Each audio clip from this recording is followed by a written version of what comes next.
All right, with that out of the way, Donald Trump. That was very nice. Thanks for joining us. Good to see you, sir. Great honor. So this week, you announced that you're going to officially exploring a presidential run, which is an official step towards this. A lot of people might be asking why. He could do so many different things. You're right, and I'm giving up a lot, and I'm enjoying my life. I love building buildings. I'm building a beautiful building on Pennsylvania Avenue, the old post office site, which I got, which is an amazing thing. I got it in the Obama administration because it was given out by the GSA, but we have a great plan. It's going to be a wonderful thing in Doral, and we're doing so many things and all over the world. And I am giving up a tremendous amount of things that I love doing by doing this.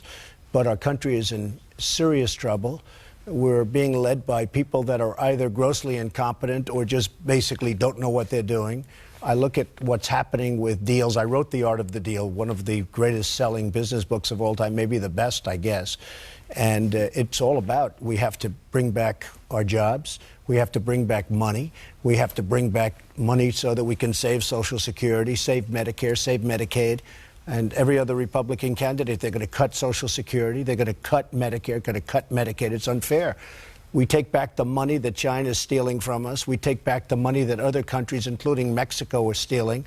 If you look at what happened the other day on the front page of the Wall Street Journal, story about Mexico taking out jobs from Tennessee, where they're moving into Mexico now because Mexico has incentives and gives incentives, and we give them incentives to move to Mexico.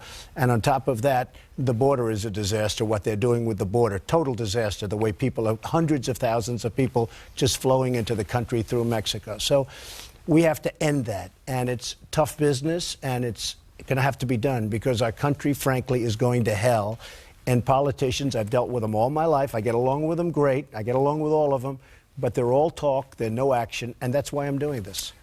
It's fair to ask. Obviously, you do have success in business, and you're a successful author. But what would you do differently in the White House that others haven't in the past? Just about everything. Number one, when was the last time you heard something good about our country, where we had a victory over China economically, over other countries? We never have a victory. There's never a victory for us. We used to have victories. There's never a victory like the United States is. You know, a year ago, China became the #1 economic engine, economic power in the world. This was unheard of. If you go back 10 years, if you would have said that, people would have laughed at you. It was impossible. There's no reason for it. They're taking our jobs.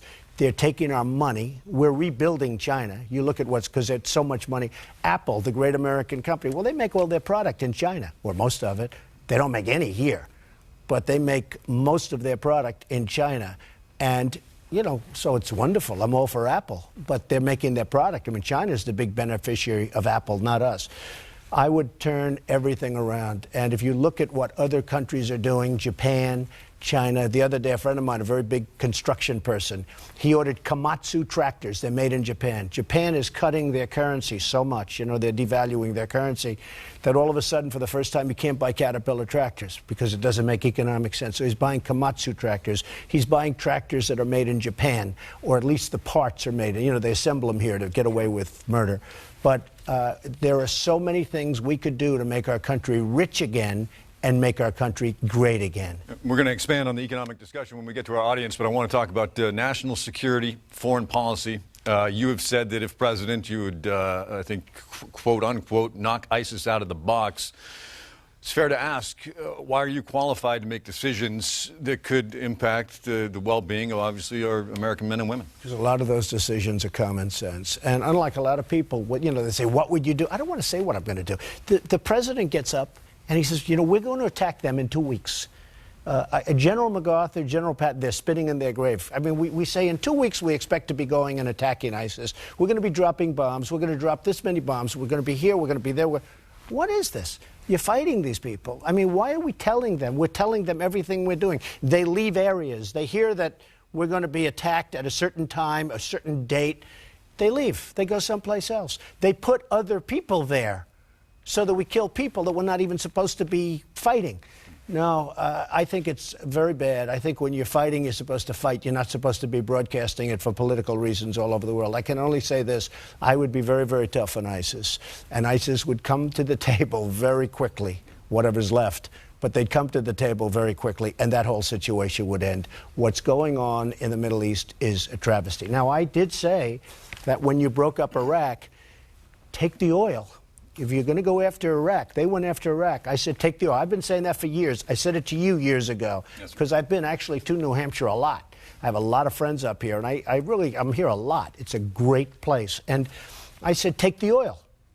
What are we doing? We spend $1.5 trillion in Iraq, thousands of lives lost, the wounded warriors all over the place. I help them all the time. I love them. I mean, I love them. People don't talk about them. They don't talk about the vets, even the vets up in New Hampshire. They don't treat them properly. By the way, in New Hampshire, you don't even have a hospital dedicated to the vets. You know, you have to go someplace to other states. So, you know, there are so many things. But I said, keep the oil. You know who has the oil right now? ISIS. ISIS has the oil. And I said that was going to happen. I said, we're going to leave Iraq, and Iran, and by the way, Iran is now taking over Iraq. That's my next question. Quickly, we have about 30 seconds before we take a break. Is there any way you would engage in diplomatic talks with Iran about their nuclear program, or is it just I can black only and white? tell you this, Iran cannot have a nuclear weapon, okay? You're going to have to preserve ourselves, and you have to preserve Israel. Iran cannot have a nuclear weapon. And, you know, and I said this, and you can go back and you can check 4 or 5 years ago, when we hit Iraq, I said, now what's going to happen? You know, they were two countries of equal strength. They'd fight for decades and decades. They'd fight. They'd go 2 feet here, 2 feet there. It was equal. We obliterated Iraq, and now Iran is taking over Iraq. And it's exactly what I said 5 or 6 years ago, and I've been saying it consistently. But I did say, if we're leaving, keep the oil. All right, we're going to take a quick break and be back with our studio audience, bringing them into the conversation. Stay with us. Now, conversation with the candidate continues. And welcome back to our conversation with the candidate. Tonight's guest, Republican Donald Trump. And it's time now to bring in the audience to ask some questions. I'll jump in if there is a need for a follow-up. But for right now, let's get right to it with our first question coming from Jim Adams. Jim, good to see you. Mr. Trump, your business experience and success are well known. How do you take that and move into a place where you're going to have a lot of differing opinions and get those folks to work with you? Well, you have to, it's really, Jim, about leadership, and you have to get people in a room, and you have to learn to lead. Obama can't get involved with Israel. He can't get along with Netanyahu, can't get along with anybody, can't get along with the Republicans, frankly, can't get along with the Democrats. And so he starts signing executive orders. I can't do it. I can't do it. I can't get along with anybody. Here's an executive order. That'll end up in courts for years and years. And I think ultimately, if they do the right thing, it's going to be totally unconstitutional. It's ridiculous what he's done. But he doesn't lead. I don't think he works very hard, frankly. I really don't. I don't think he meets with people. I don't think he works hard. People that are in the Senate, they never hear from him, even in his own party. You have to be able to lead. You have to work very hard. You know, one little thing that took place on Thursday, I thought it was horrible. It was not that significant, but significant in terms of what it represents. President Obama goes to California on Air Force One, massive Boeing plane. His wife goes the same day, hour later, hour earlier, right at almost the same time. They're both going to Burbank. They're both going to the same studio. And they go on separate planes. And then they said, well, that was the way it was scheduled. Well, I guarantee you that Ellen DeGeneres, guaranteed, there's no question about it, Ellen DeGeneres and Jimmy Kimmel would have come to the White House and you would have saved it, or they could have at least taken one plane. But they take two massive Boeing planes to go and do two interviews, and it's the same location, the same city. So that's the way the country runs, whether it's that or a $5 billion website for Obamacare that never worked properly and still doesn't work properly. There are so many things you could do, Jim. And just one other thing, the other day, last week, they came out $125 billion in waste that they can find. $125 billion. So somebody like me would do a great job, believe me. And I'm an outsider. And the Republicans and a lot of people, you know, the insiders, they don't like this because they want to have the politicians. And as I said before to Josh, I've dealt with politicians all my life. I've made a lot of money with politicians. Politicians are really easy for people like me. They're really easy. Look, they're all talk. They're no action. What they are good at is self-preservation. They preserve their own job. That's all they want. They preserve their own job. But they don't help us. And it's about time that we had an outsider going in. And I'll tell you what, I could do one hell of a job. If I decide to run, you will be very happy. All right, Jim, thanks very much for your question. Let's go to another one from the audience now, coming from Jeff Johnson. Jeff, floor is yours. Go ahead. How you doing, Mr. Trump? Hey, Jeff. How you doing? I have to take care of my household and my economy, my own household, and keep us out of debt. Why doesn't government have the same idea? And so what is your plan to get us closer to being out of debt in the U.S.? Well, you're 100% right. And So- our money is being drained by foreign countries. I mean, totally honestly, every deal we make is a bad deal. And these are massive deals. These aren't deals like you, and your deals are tougher. In a way, your situation's tougher if you had somebody as a president who knew what he was doing.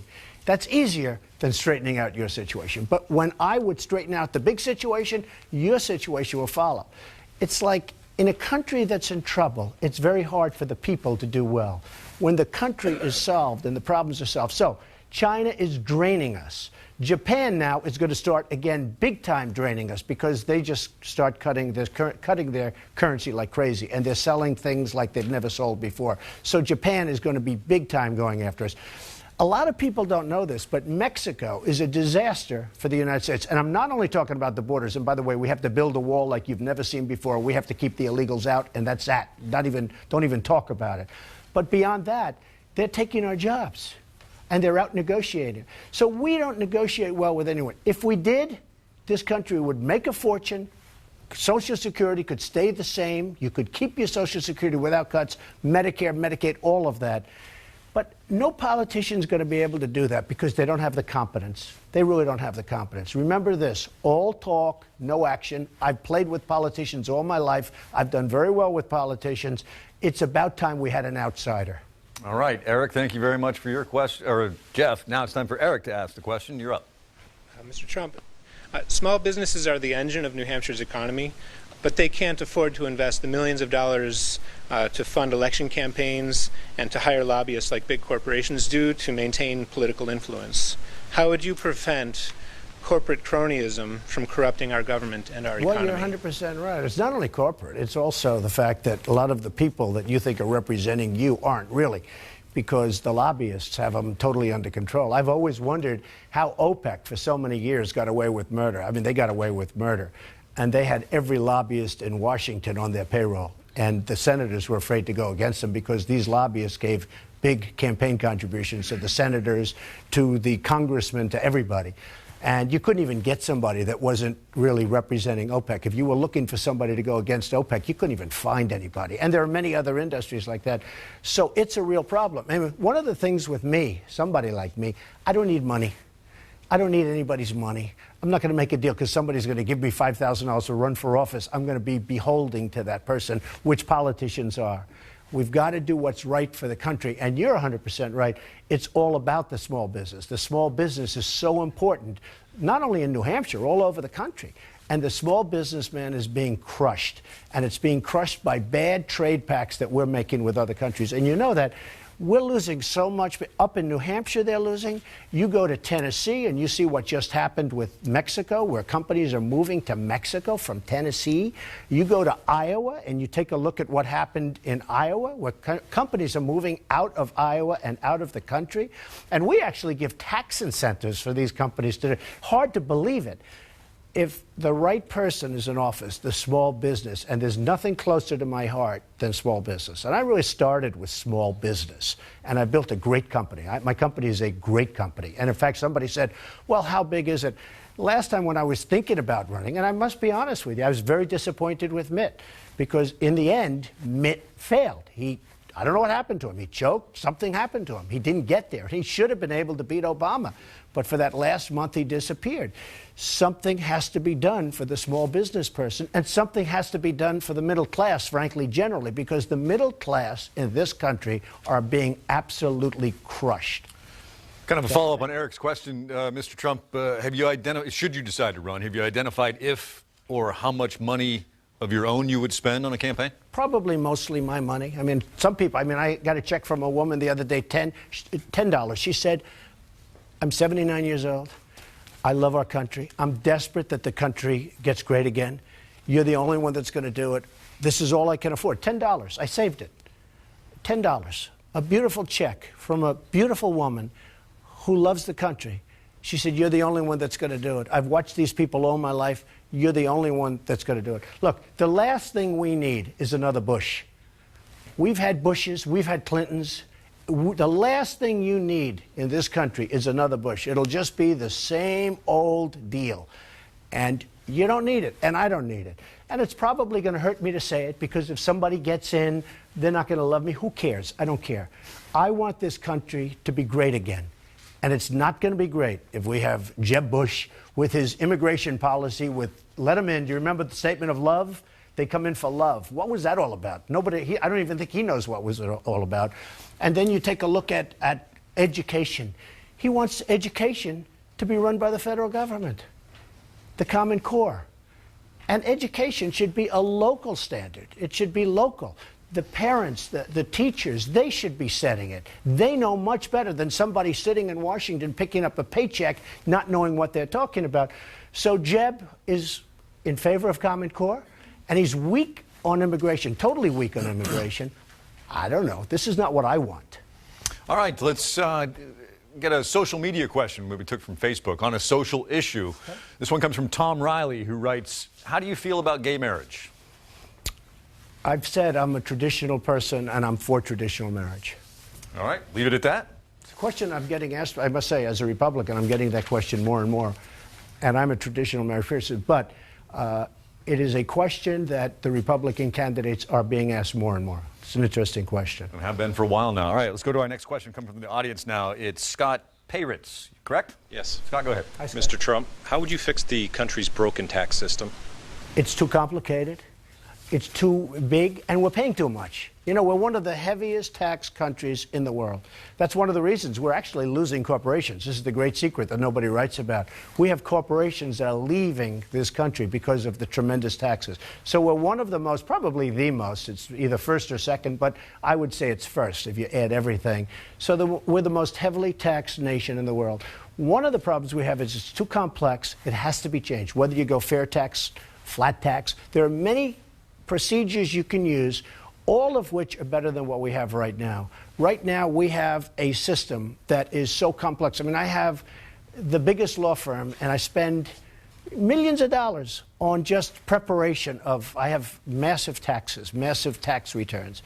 And you get deductions for this, you get penalized for this, you get this, you have to hire these people. Costs you a fortune. And in a smaller way, a lot of other people, they have to go out and they have to hire. I want to put H&R Block out of business, okay? Because there's no reason you shouldn't be able to do your own tax return. And we have to make it simple, and we have to make it much fairer than it is right now, because it is not a fair system. Okay? All right. Thank you. Thank you very much, Scott, for your question. Let's go to Lauren Burns. Next question coming from our audience. Lauren, good morning. Good morning. The recent threats to U.S. ambassadors in Africa and Asia prove that America has an image problem overseas. How do we strengthen our image problem overseas but still protect our social and financial interests here at home? Well, what they did to the ambassador with the razor blade, you talk about in Asia, in an area that people thought was safe, was absolutely disgraceful. And that's really a lack of respect for our country. Nobody disliked him. Nobody knew him. It's a disrespect. It's a lack of respect for our country. And that's got to change. And it all starts at the top. And, you know, there are those that say that Hillary Clinton was the worst in the history of this country, the worst Secretary of State. Now she's running, and she's going to do, you know, very well, it looks like, despite the email scandals and despite everything else. I mean, polls came out, and she's still the most popular in the Democrat. It looks like she's not going to be challenged or significantly challenged. But it all starts at the top. People don't respect the United States of America anymore. They used to, they don't anymore. We're not the same country. We're not the same country. You had the right leader, it would stop. All right, thank you, Mr. Trump, and thank you for the question, Lauren. Let's go to another one from our audience coming from Eileen Brady. Hi, Eileen. Thanks for coming.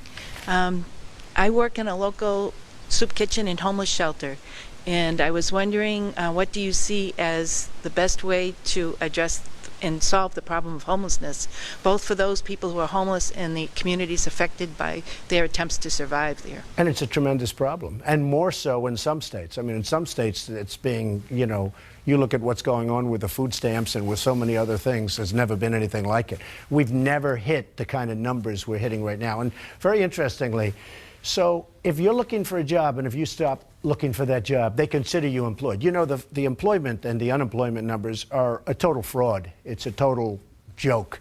The numbers are not 5.6%. You know, they say 5.6. The real number is probably 21, 22, 20, maybe even higher than that percent. And that's why you're asking me this question, because the unemployment in this country is unbelievable. It's unbelievably high.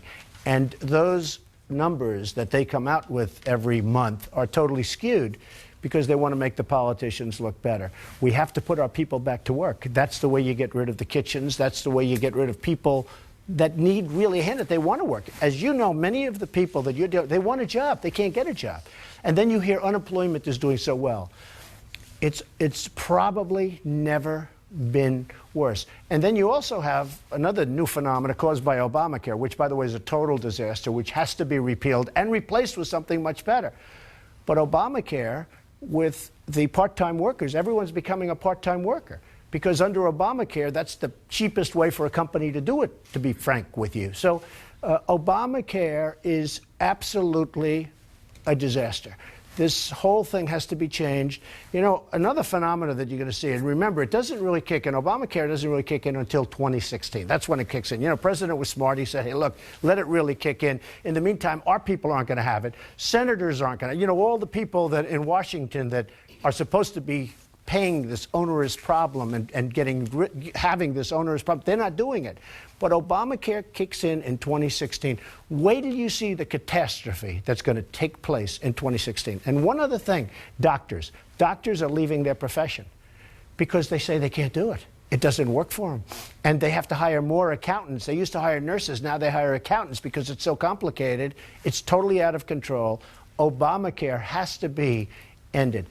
Jobs have to be produced, and it can be done. If we have the right leader, jobs can be produced. We have to take it away from foreign countries. We're just about out of time in this half hour, Mr. Trump. Thank you, Eileen. Good to see you. Quick follow-up. You brought up public health.